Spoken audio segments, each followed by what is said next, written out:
And there are today people who are still actually anti-science. A whole movement called the anti-vaxxers, who refuse to acknowledge the evidence that vaccinations have eradicated smallpox and who, by their prejudices, are actually endangering the very children they want to protect. And I totally reject this anti-scientific pessimism. I'm profoundly optimistic about the ability of new technology to serve as a liberator and to remake the world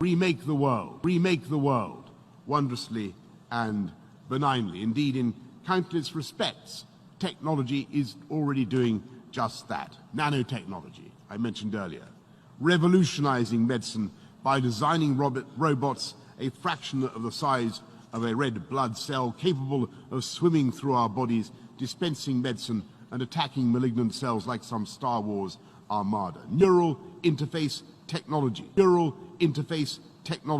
is producing a new generation of cochlear implants. I think of new tools that we acquired, but over which we, the human race, had the advantage, which we controlled, and that is not necessarily the case in the digital age.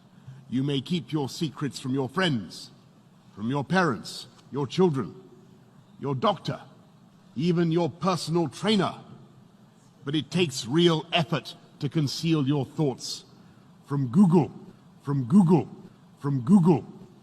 And if that is true today, in future, there may be nowhere to hide. In future, there may be nowhere to hide. Smart cities will pullulate with sensors, all joined together by the Internet of Things. Bollards communing invisibly with lampposts. But this technology could also be used to keep every citizen under round-the-clock surveillance. A future Alexa will pretend to take orders, but this Alexa will be watching you, clucking her tongue and stamping her foot